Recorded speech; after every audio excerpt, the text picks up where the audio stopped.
And the second lesson concerns skepticism or doubt. One of the main reasons India lost the second game, according to senior cricket expert, and he looks very handsome.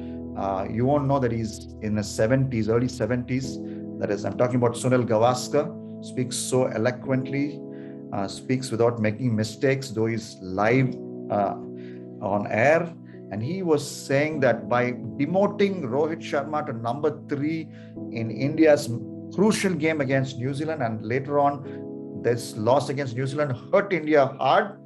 They could have lost to Pakistan, okay, but losing to New Zealand, the second loss, was what that hurt India most, and they had to win it. Of course, they know they're going to win the other against the lesser powerful teams like Namibia and all. But against New Zealand, they had to win. They know if they don't win, they'll be knocked out.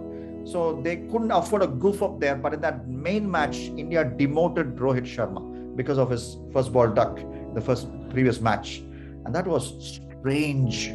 That was like doubting him, because New Zealand had a fast bowler called Trent Bolt, and it was perceived that Rohit Sharma is weak against left-handed fast bowlers. But that's not the way you treat your superstar T20 batsman.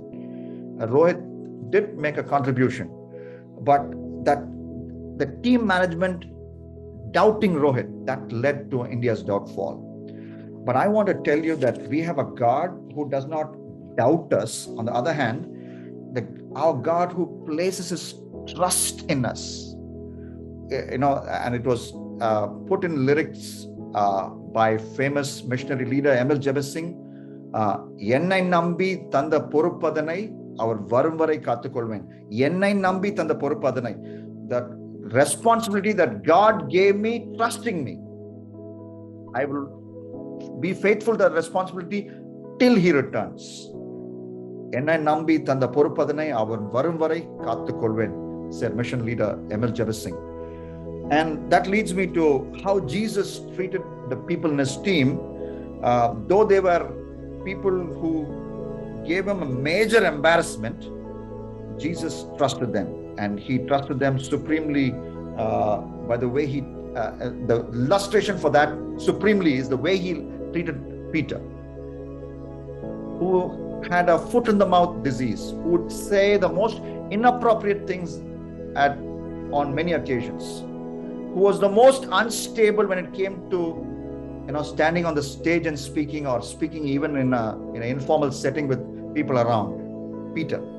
But Jesus called him rock. Matthew 16 and verse 18, Jesus, instead of being skeptical about Peter, said, on this rock I will build my church, and the gates of hell will not prevail over him.